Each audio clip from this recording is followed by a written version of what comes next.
Assalamualaikum warahmatullahi wabarakatuh.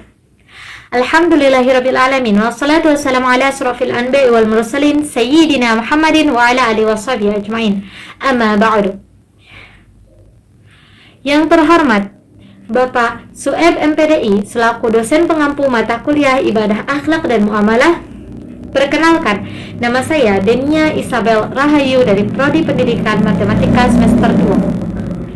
Berdasarkan instruksi Bapak pada siang hari ini, bersamaan dengan video ini, izinkan saya untuk menjelaskan materi tentang akhlak sosial atau ibadah sosial.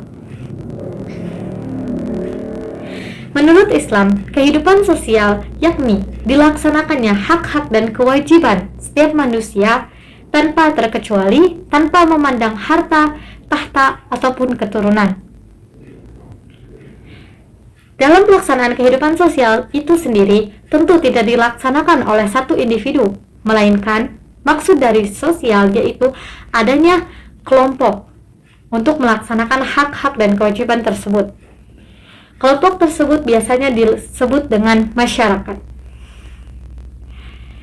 Dalam Islam, masyarakat yang berakhlak sosial baik itu disebut masyarakat madani atau masyarakat yang melaksanakan hukum, norma, dan nilai yang ditopang oleh peradaban namun tetap didasarkan pada ketaatan dan iman. Dalam artian di sini, dalam pelaksanaannya itu nilai dan norma ataupun hukum tersebut, aturan tersebut tidak melenceng dari aturan syariat atau aturan agama, aturan Allah Subhanahu wa Ta'ala. Dalam terbentuknya masyarakat madani atau masyarakat yang berakhlak sosial, tentu saja kita juga sebagai pemerintah perlu melaksanakan kewajiban-kewajiban demi terbentuknya kesejahteraan masyarakat tersebut. Dalam Islam, ada 9 prinsip yang digunakan dalam membentuk masyarakat yang madani. Yang pertama, yaitu prinsip persatuan dan persaudaraan. Yang kedua, prinsip persamaan. Yang ketiga, prinsip ketahanan. Yang keempat, prinsip keadilan. Yang kelima, prinsip kepemimpinan. Yang keenam, prinsip dalam pelaksanaan hukum. Yang ketujuh, prinsip kehidupan dalam bertetangga. Yang kedelapan, prinsip dalam pertahanan. Dan yang kesembilan, yaitu prinsip musyawarah. Di mana kesembilan prinsip ini tentu saja sangat-sangat menjamin hak-hak dan kewajiban masyarakat. Jika prinsip tersebut dilaksanakan, tentu akan terbentuk pemimpin yang baik dan akan terlaksana aturan-aturan yang baik sehingga membentuk masyarakat yang akhlak sosialnya baik pula.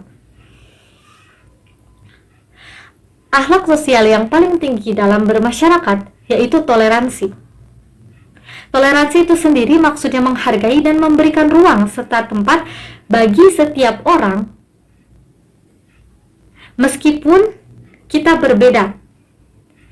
Contohnya, perbedaan kepercayaan, keyakinan, keagamaan, suku, ras, budaya, bahasa, dan lain sebagainya. Jangan sampai perbedaan yang ada itu justru membuat masyarakat menjadi terpecah belah. Namun, dengan perbedaan yang ada, kita harus bisa menjadikan masyarakat itu kaya akan budaya, kaya akan suku bangsa, dan kaya akan perbedaan yang positif. Di sini, masyarakat yang madani tentu saja melaksanakan toleransi tersebut karena tahu prinsip-prinsip yang tadi, yang 9 tadi, dan juga mengetahui bahwa setiap manusia itu diciptakan sama oleh Allah Subhanahu wa Ta'ala. Meskipun adanya perbedaan, itu bukan untuk perpecahan, melainkan untuk keindahan. Nah, tentu saja dalam masyarakat sendiri itu tidak hanya ada kesejahteraan, tapi pasti ada sedikit permasalahan seperti kebodohan, kemiskinan, dan pengangguran. Islam memandang kebodohan, kemiskinan, serta pengangguran atau masalah-masalah tersebut itu merupakan masalah yang kembali lagi kepada diri kita sendiri. Adanya kemiskinan mungkin karena kurangnya usaha atau kita yang tidak mau usaha dan bermalas-malasan. Adanya kebodohan Itu pun sama karena kita tidak mau usaha dan bermalas-malasan, tidak mau belajar. Adanya pengangguran, mungkin kita yang terlalu memilih-milih pekerjaan dan bermalas-malasan dalam bekerja. Ketika sudah dipercaya, kita dikeluarkan, atau bisa juga karena kita yang malas mencari kerja. Sebetulnya setiap problematika yang besar tersebut bergantung kepada masyarakatnya sendiri, masyarakat pribadi itu sendiri. Bagaimana mereka menanamkan keinginan atau tekad untuk tidak malas dalam kehidupannya. Atau paling besarnya, mungkin itu merupakan ujian dari Allah Subhanahu wa Ta'ala. Bukan hanya untuk masyarakat antar individu, tapi juga untuk pemimpin dan negaranya, atau wilayah yang dipimpinnya. Karena tanpa problematika, kehidupan tidak akan berjalan.